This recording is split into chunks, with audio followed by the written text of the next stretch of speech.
Hello, everyone. A priest walks into a bar, and the bar owner is so conscientious that before he can sit down, they practically have his Guinness poured.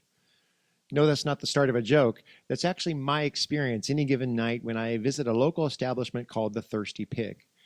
It's owned by a local woman named Kerry Farrell, who here in Dothan, Alabama, has used her gifts of hospitality to create a space that many people want to go and hang out and make wonderful new friendships and encounters on any given night.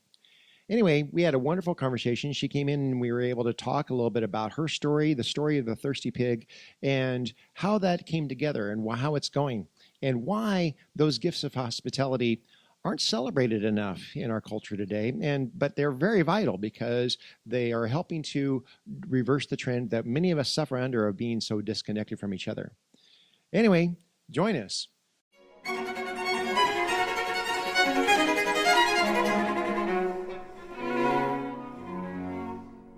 All right. Here I am. Okay. Thank you for coming and being willing to talk to me. I knew I wanted to have, as soon as I moved to Dothan, there was a couple of hangout places I was able to go right away. Folklore is one, and then people were telling me you have to go to the Thirsty Pig. And these hangout places were places I gravitated to right away to be comfortable, feel at home, and meet wonderful people. And right away, I knew once the idea of a podcast started germinating in my brain, I thought, well, these are going to be conversations within the community. I'm hoping I can get a local bar owner to come and talk to me. And so here I am. Well, it's the Mount Everest. I mean, it's the pinnacle of being able to talk to a local bar owner here. And let me preface it with this. Then I'm going to ask you to kind of introduce yourself, but let me kind of start with why I wanted to have this conversation. Years ago, and I don't want to talk too much about this. I want you to talk. But years ago, when I was in seminary, I had a class on the doctrine of the church, and you have all these different doctrine classes as you're going through seminary. And one of the books that was available, wasn't assigned, but one of the books that was available, that was on a little drop-down list of books to choose from to write a paper about the doctrine of the church, was a book called "Pour Your Heart Into It." The biography of the Starbucks coffee company. And I asked the professor, why in the world is that on this list? He said, it's just on the list. You do with it what you want. I dove into it and I realized that there was something about this coffee shop phenomenon that was tapping into basic human need. Because and whether or not Starbucks reflects this anymore, we can argue that, but I don't know that they do. But early on, they said the early philosophy and the early causes for their success were two things. One, they wanted to always be something that they were known as a gourmet coffee company.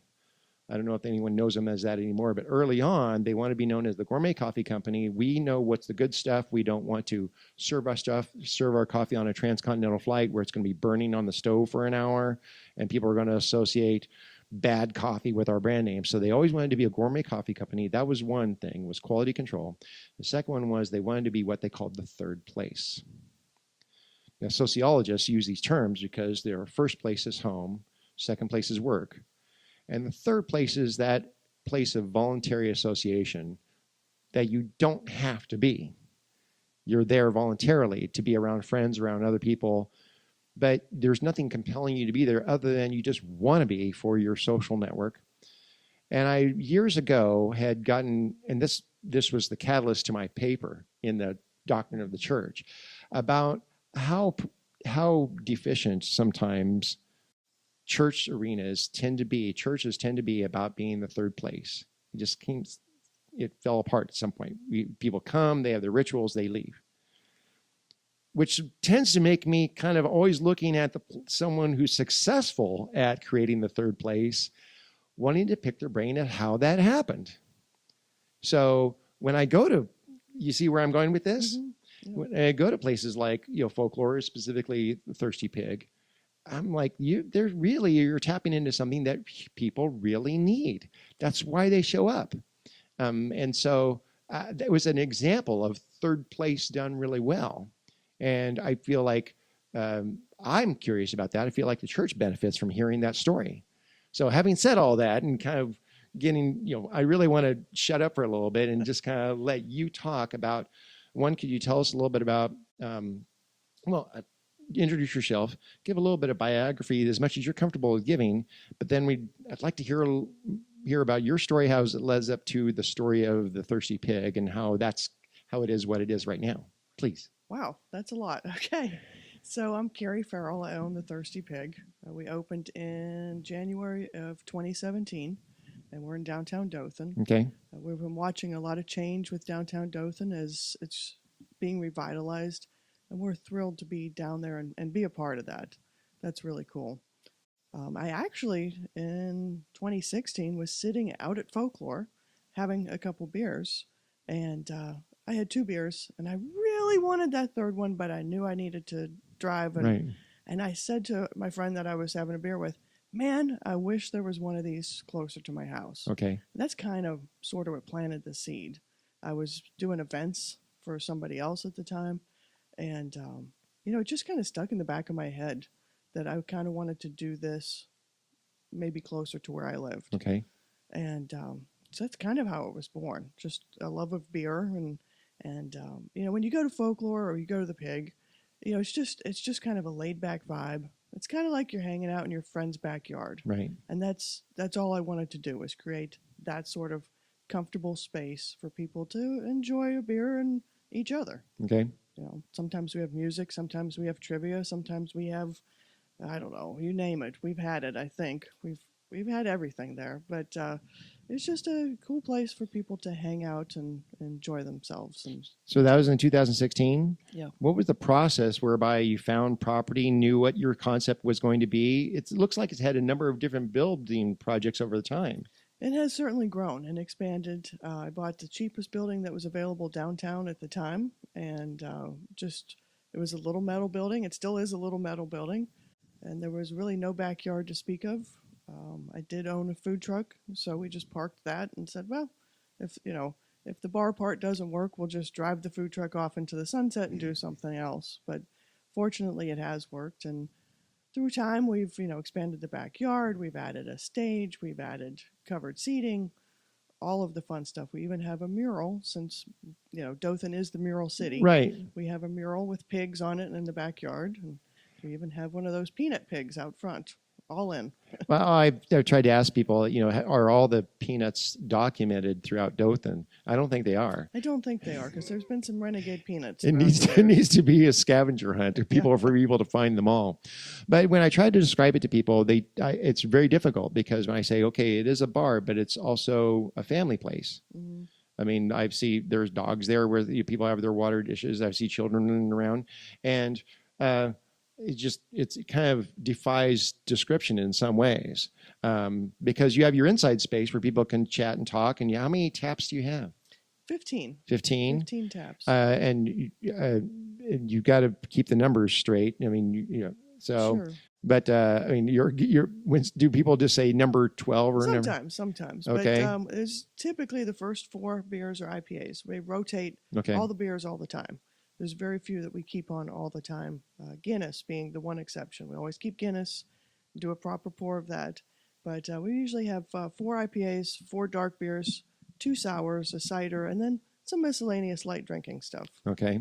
And when people come in, a lot of times they don't know what we have, because we have very obscure, small microbreweries, and we're selling their products. So you may never have heard of that particular beer. Right. But we always let people sample and sort of figure out what they might enjoy. Get to try it before you buy it, sort of thing.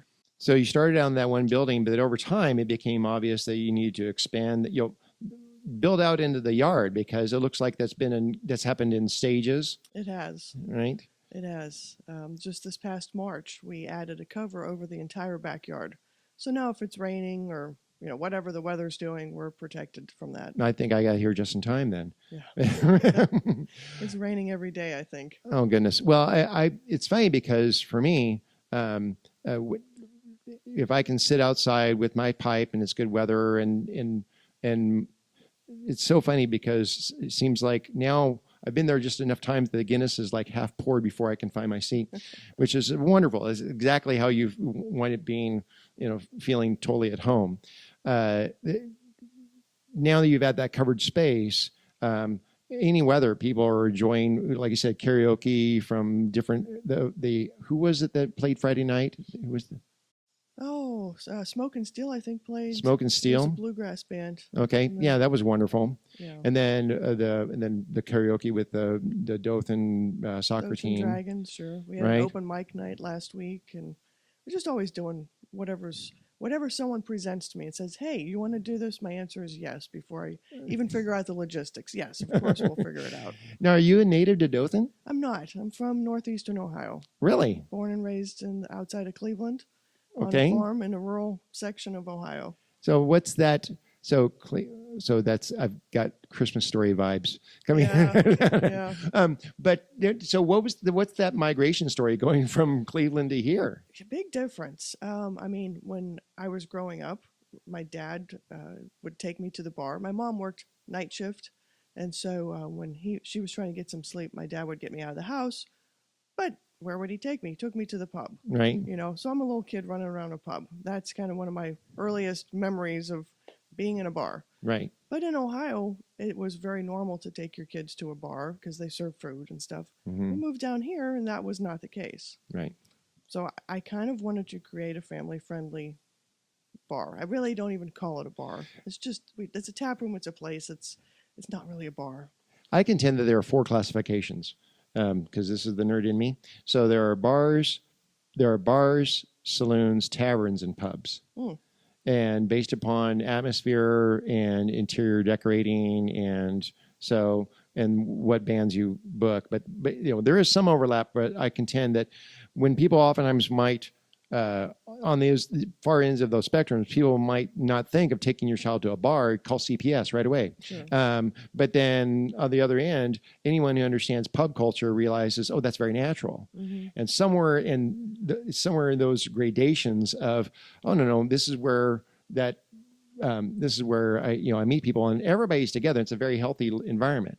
And so when people say, well, I go to a bar, I'm like, well, you're going to have to be more specific. Right. Uh, So we're definitely a pub. right. Short for public house. We're a pub, and that's where people go to hang out, and that's us. Right. So what brought you to Dothan from Cleveland? Well, actually, my husband's job brought Okay. us here. My husband is the director of music at St. Columba, the Catholic Church. in Okay. town. So that's how we ended up here. And we might be in the Baptist Bible Belt, but Right. when you're the wife of a Catholic organist, you can own a bar. And Right. there's no problem. Well, and so he was acquainted with he was called basically from Cleveland, from Ohio to here. Yeah, there was a small stop in Florida. We were in South Florida actually before directly moving here. Okay. We were in a retirement area of South Florida. It was beautiful. It was lovely. But at that time, we had a 2-year-old and a 3-year-old. I see. And like in the church, there was very few families. And we just kind of wanted to be a place where there was younger kids, more families, more stuff for the kids to do. Right. And my husband looked at several cities and was recruited. And actually, Dothan made a strong push. And well, here we are, because it's a lovely town and it's a great community. And it's just so welcoming and friendly. Well, it's right in. Well, I had a wonderful conversation with Mayor Saliba here, and we were talking about Dothan is in something of that sweet spot where it is the way he described it. It's small enough that it's a great place to raise a family and to feel at home and feel safe, but it's just large enough that you have things to do on Friday night. Sure. And so people have options to go out, and there's not just sit there and stare at the one stoplight in town from the movie Cars. Mm-hmm. And so that's why it seemed like my hometown to me, because I grew up in a town, Redding, California, way up north, that was about this size when I was growing up. Now it's grown beyond that, and it's changed in character so much that I wouldn't probably recognize it. But this, to the extent that you can be nostalgic for your hometown, this seems a lot like that. But now, for yourself, you came here as he's the director of music at St. Columba, and then when was that? That was in 2002. 2002. So Yeah. you're here 14 years before before this time. Like, I need that family pub experience, but I need it closer into town. So, Right. So when we moved here, the kids were 2 and 3, did the stay-at-home mom thing for a while, and then ended up with a public relations gig at the Wiregrass Area Food Bank, which was fun. uh-huh. Ended up working for Dothan Magazine for a while, Really? and then started doing event planning, the main event, and did that for a number of years. Put on large-scale festivals, and I enjoyed that experience of the community coming together. Okay. I created a barbecue festival / Oktoberfest. It was called Porktobercue. It was really cool for about 5 years, and but I always enjoyed the people listening to music and drinking beer and having a good time Uh-huh. as a community, and it was absent to me outside of festivals and special events. I was like, man, can't we do this all the time? Right. And so that's why the Thirsty Pig is very eventy. There's always something going on. How did you decide on the name? That's a strange and long story. We got a little bit of time. So our daughter was in band, and I want to say it was probably 2015. And every year the different bands, the high school bands, will have a booth out at Peanut Festival to raise funds for the bands.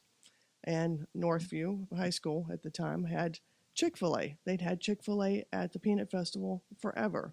And that particular year, the owner sold, and a new owner was coming in, and they did not offer Chick-fil-A to the Northview band at Peanut Festival. So the band parents had a big meeting. They said, oh my gosh, what are we going to do? We don't have Chick-fil-A this year. And the percussion instructor at Northview High School, Marcus Jordan, and we both knew that we liked to barbecue. And we're fanatical about barbecue and barbecue shows and talking about rubs and spices and sauces. And so he and I sat down. We said, we can make barbecue. We can do this. We can smoke pork. It'll be great. And people kept saying, oh, it's the name recognition. We want that Chick-fil-A name.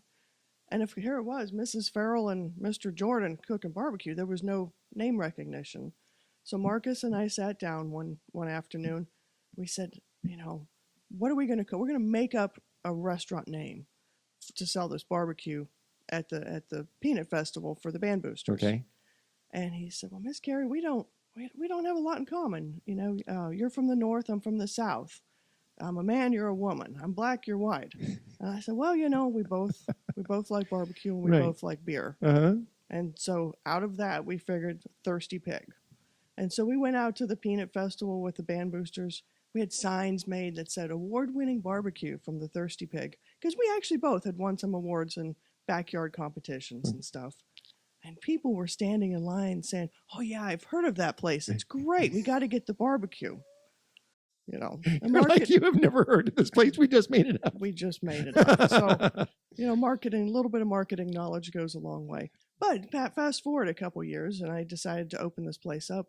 And, I wasn't sure what to call it. Our last name's Farrell, and we were going to fill growlers, which was a new concept for Dothan.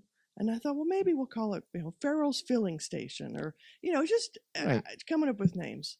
Called a buddy of mine and said, man, come over here and brainstorm with me. And I said, I want a cute pig, not like an aggressive pig. And I was going through my computer and said, a pig like this. And I pulled up the old Thirsty Pig logo. He's like, duh, there's your answer right there. There's the name. Call it the Thirsty Pig. And so then I called Marcus and said, hey, do you mind if I steal that name? We're going to open up a place. And that's fantastic. Yeah. Well, I mean, but I can see a through thread in your ventures related to, well, one, food, there's beer, but there's really this hospitality side to it, which is interesting because in the New Testament, the Apostle Paul actually lists those as among the spiritual gifts. This idea of someone having the gift of hospitality, and not to get too nerdy about this, but spiritual gifts, theologians will have debated whether or not those are natural talents just to someone's, in someone's normal constitution, or are they divinely enabled? So is a spiritual gift just something you have, or is it something that is enabled by, is it something that is enabled by God for benefits far exceeding what is naturally explainable? And specifically, the ground zero application of that type of study is, what does something need in the church? What does a local church need? And God will supply it in order to be able to supply people with these spiritual gifts in order to make the local body very healthy. But I do think, though, that thinking specifically the fact that you came here because your husband's name is Daniel? Dan, yeah. Dan, because he's contributing to the beauty of local worship, which is very much a ministry. It's a spiritual function, right? So that brings you here, and then you have this hospitality instinct as well. And so far, the few times I've been there, I mean, that's how I met all those guys from the Knights of St. Columbus. The Knights of Columbus. Knights sure, of Columbus. Yeah. Mm-hmm. And I was invited to that dinner as well. It's like there's a sense in which that gift of hospitality is still facilitating, even though supposedly people wouldn't say that Thirsty Pig is as part of a church campus. I would say that instinct is still facilitating a lot of healthy things happening for churches, because so many people who attend here are going and finding their fellowship in that arena. They're going to your establishment and building those relationships, building those friendships.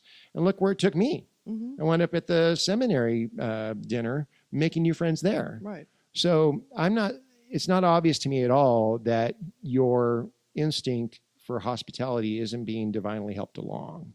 Well, that's cool. I never thought of that, but that's pretty awesome. I think that there's a sense in which just about anything that would see humans flourishing, that encourages the flourishing of humans, that mitigates suffering. These things, I think, are a way of God's grace to being deployed to people also. And so when hospitality instincts are being brought to bear like that, I think that's something, it's not just tolerable, it's extremely positive, and we don't celebrate it enough. And it's no surprise to me at all that so many from St. Columba wind up at Thirsty Pig, not just because of their association with you and Dan, but just because I think that's a natural human instinct. I came from a church. I was trained in churches in Houston when I was there for a time. I served at a couple of Anglican churches there that had hospitality as a big function. And many people chuckle because the churches I served at in Houston, Shiner Bock was the official beer of the Reformed Episcopal Church in Texas. Nice. And two that I served at had a keg in the kitchen. And so people say, you have a keg in your kitchen at your church? Well, I'm like, of course you don't. Right. Who doesn't? At least it was Shiner and not Lone Star. So, Well, I mean, quality controls here. We have to keep go. things, this is for divine use. You got to use the good stuff. And so, so far here, I've just been discussing with people here at the church, like, what do you think we should land on? And I said, I don't know if it would be Shiner Bock here. And people are discussing perhaps different labels from folklore or others. And I'm like, what should we wind up with? Because people think, are you really, that's what you're thinking? Yes, of course. We're serious about investing in fellowship, investing in that hospitality instinct. Sure. It's so important. It's so important for people to be present with each other. Right. We're so used to just staring at a little device in our hand. Isn't that just toxic? Yeah. I mean, it's unbelievable. If people are sitting at my bar, I try to engage them in conversation. Sometimes they don't want to, but just to get them to put the phone down. Like, put the phone down. Talk to me for a minute. I think it's great. I met a gentleman last couple of nights ago when I was there. I was sitting at the bar and I engaged a gentleman who works at Fort Rucker. And I was so glad that neither one of us had our devices out, and we just turned and made a friendship and started having a chat that way. Total stranger, but it's facilitating those type of human connections. Yes. And I mean, that's, again, something that someone who's in church looks over at, a place of hospitality like Thirsty Pig, who's exercising almost a spiritual gift of hospitality, and says, my goodness, how can we learn from that? I don't know. We have had wonderful, people who have met at the Pig have become friends, good friends. We've had several. Are you a matchmaker? We've had several people whose first date was at the Thirsty Pig Really? who got married. We have like wedding pictures on the wall and stuff. We actually have one couple who met at the Pig who got married at the Pig. Oh, wow. So, I can't count the birthday parties. We're just like, come on, have your event here. Just come on, bring it. So my Darlene and I were married in Houston, and our wedding reception was at a concert slash honky tonk bar venue that we used to go to called the Redneck Country Club. And COVID closed it, and I'm still bitter about that. But they had on their front porch the actual cars, well, not the actual cars, but replicas of the cars from Smoking the Bandit and the General Lee from Dukes of Hazzard. Yeah. And the porch area was all had these lawn chairs, and it was just absolutely wonderful. So imagine her family's from the Philippines, and so they were there experiencing our wedding reception at the Redneck Country Club, and it's like, what are you doing here? Well, I have a love relation. It's not a love-hate relationship. I have absolute affectionate relationship with establishments like this that create the third place. I will do more weddings in my career, but so far I've done 2. Okay. And both of which were for firefighters, because I'm a fire chaplain for many, many years. Mm-hmm. And my last one was held at a honky tonk in Houston, not the Redneck Country Club, but another one outside of town called Tin Hall. And I'm there in the collar. I'm there, in my black suit, prayer, Book of Common Prayer that we use to offer to conduct our prayer, to conduct the service. And over my shoulders, of course, the Shiner Bock and Michelob Light, neon signs. And people have images of that, and they're thinking, what am I watching right now?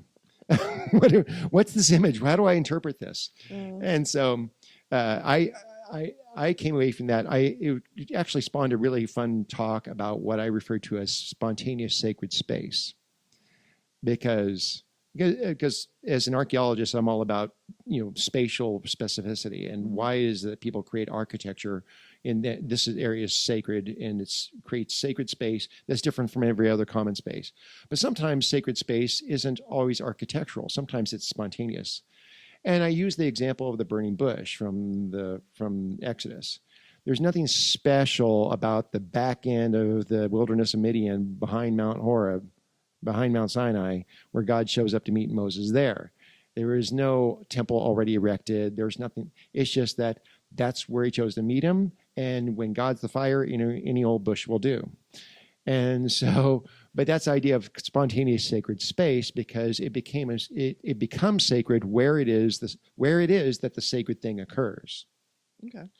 And in that moment, that bar was not a bar. It was sacralized as the place where the wedding occurred. Now, once I was done, they moved the chairs out of the way, and that's where the dancing is going to take place. But in that moment, it's instantiated that we created sacred space in a kind of a spontaneous fashion in that area. And I think that's something similar for the Thirsty Pig, because the sacred interactions of friendships, of anyone sharing. Sometimes people are sharing their faith, but people are always sharing their faith in their personality, in their lives. Sure. That's a sacred interaction too, and you're facilitating that.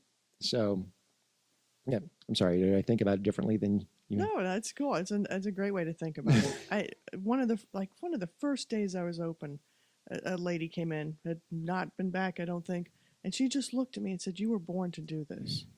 I'm like, I don't know, lady. It was just an idea, and I had at one point while I was drinking a beer. So, right. But it kind of does feel that way sometimes. It's very easy and comfortable, and I enjoy letting people meeting each other. Right. I kind of visualize it in this weird way. Like each of us has a tiny thread connected to us, and as we meet each other and sort of weave our little threads together, we kind of make that tapestry that we call community. Right. So I enjoy getting people to interact with other people, and trivia night's a great example. People will come in and maybe there's only 2 of them, and they'll just plop down with total strangers and play trivia, but leave friends sometimes. Well, and think about the people that have met, the friendships that have been formed, even the people that have dated, people that got married. Those were the importance of those encounters can't be overstated. and because people will remember that all their life. I mean, we met, they got married, they'll be talking about that forever. And you facilitated that. Yeah.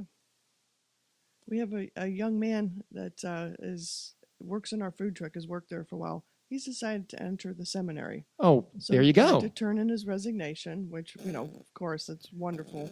And I told him, I said, Matthew, at some point when you become a priest, at some point in some homily someday, you have to mention that you worked in a bar's food truck, and some life lesson take away from that. But Right. that's just cool. Well, no, that's the thing is like I said, that's why I'm not certain that this hospitality instinct as it's manifested this way isn't being divinely enabled along. It's appropriate that it gets listed among spiritual gifts, because done that way and with that level of detail and with that and facilitating those type of interactions, someone entering divine service comes out of that. And I mean, think about, there's a sense in which we can even get more nerdy if we want to. There's the idea of the sacramental understanding of things, how certain things that we think are somewhat trivial or they're just business or it's just a bar. No, it's facilitating sacramental encounters. I mean, the great sacraments of the church, I mean, among those being marriage and ministry and so forth, and like how you facilitated, how this hospitality moment, this hospitality space is enabling sacraments occurring in a sense. It's pretty wild. I know. Anyway. Pretty deep there. That's true. Well, I like going there because my hope is that others will see it that way. We don't have enough spaces like that. And again, I'm very encouraged when I see young people now somewhat rebelling against a lot of the things that have disconnected us from each other. I'm starting to hear of young people that are trying to go all retro because it's cool, but trying to find, a flip phone on the market because they know iPhones have basically disconnected everybody from everybody else. And so just staring at your screens has just completely created this isolation moment. And we have these level of despair, the despair quotient in the culture is at unbelievable levels. And a lot of that is due to the fact of just all the ways in which we disconnect from each other. Having spent a lot of time in the fire service, I'm always struck by how firefighters have an advantage amongst other first responders and other places that interact with the trauma of life. They have an advantage in that they do work as a crew. Many law enforcement officers will ride in singular, in a car, by themselves. Although, if you see a couple of cops, next to each other in the median, they're conferring over dinner. Mm-hmm. And so, but nevertheless, the firefighters who get back from the call, they all sit around the table. And the table is the most sacred piece of furniture within a fire station, because everything about the architecture of a fire station all points toward the table. So it's not just their kitchen, it's not just their quarters, it's not just their training area, it's not just their television. Everything moves toward the table. And so they come and they sit around the table, and that's where they talk about the stuff that they've encountered. That's why they develop dark humor that way. And they start joking about things, and they may say, hey, you need to do this better next time when we go out, to the young rookie or whatever, because that sense of community makes them talk, in a sense. And for the rest of us, it's very tempting. You ever go to a restaurant, you see couples sitting there at a table, they're both staring at their phones? Mm-hmm. It's very tempting. And the idea that you facilitate a place where people will come, set it aside, interact with each other, and you don't know what encounters might happen. It may result in sacraments for their life. I like it. I know, right? So right now, the way the Thirsty Pig is right now, you completed that roofing project in March. Any other things that are coming up? No, we've been very fortunate to make some good contacts in the music world, and typically we've been hiring local bands, but this year we've got several bands from like Louisiana, Florida, New York. Really? Some larger acts coming. I mean, nothing crazy. It's right, still right, a right. small venue, but some really cool music coming up. And I really, you know, just some parking lot work as far as physical improvements, but Right. you know, just trying to keep it going. Well, I think it's wonderful, and I'm glad I found it, and I think I'm hoping that more people continue to not only find the thirsty pig, but that it inspires someone else to say, okay, I'd like to see this maybe in their community further out, because your vision for starting that was the folklore was too far away. Folklore actually happens to be pretty close to my house, Yeah, but folklore was too far away. There may be in others who you've inspired to say, I love going to Thirsty Pig, but it's pretty far away from where I am too. sure. So they may wind up starting something similar in Ozark or Enterprise or whatever. I still say, you know, there's room for more craft beer tap rooms in Dothan. You know, Right. somebody said that there was a brewery or something open up, and they wondered if I was concerned. You know, is it going to take away? I'm like, no, gosh, let's get a bunch of these places Right. close by. You've been to any big city, and you go downtown, and you kind of walk from bar to bar, or brewery to brewery, or Mm-hmm. tap room to tap room, whatever the nomenclature may be. Right. But you know, it becomes a fun thing. It's not competition. There's enough craft beers out there. We could all sell different stuff. It's cool. So Well, that's why. Well, you're touching on something that I again learned in my ecclesiology or doctrine of the church class. One of the things that came out of that was this. Again, Starbucks. The biography of Starbucks. They said they wanted to be quality controls and they wanted to remain the third place. And both of those are now interesting because I now come across Starbucks where people don't think of it as a gourmet coffee house, and there are some Starbucks I've seen that have only a drive-through. Like you completely abandon your founding ideology. But one of the things they said was their view was we'll always keep every coffee shop a certain size because beyond that you lose the third place. And so I thought that's how they took over the world, in a sense, by instead of following the normal American model of it's going to get bigger and bigger and bigger, bigger is better. We need to just have many. And so there are places and there are cities I go to where it seems like a Starbucks on every corner, and you would think that's oversaturation, but they're all full. right. And it struck me, okay, if I really wanted to win a culture, if I really wanted to transform a culture, would I want a community with would I want a community with a 4,000 member church or a 4,000 member churches? You know, I would just have them everywhere. Right. Right. And so if I wanted a culture where people were more connected and they talked to people more, do I want a Walmart size, tap room that seems like, wherever that person could sit at that end and that person could sit at that end and there's at least 50 yards between them? Or do I want a intimate, family-like pub space in, all over town? Sure. So no one's ever at a loss for where they can go. Yeah. On Friday night. I think that'd be great. Honestly, I mean, we need more spaces for people to connect. I think that hospitality instinct, it touches on something that we're very lacking, and I'm really glad that you did yours. No, thank you. So thank you for coming and talk with me. Thanks for having me. I enjoyed it. It was fun. My first podcast. Oh, really? Yes. Well, thank you very much. You're helping me, become better at having these conversations also. Well, thanks, Father. Yeah, thank you very much.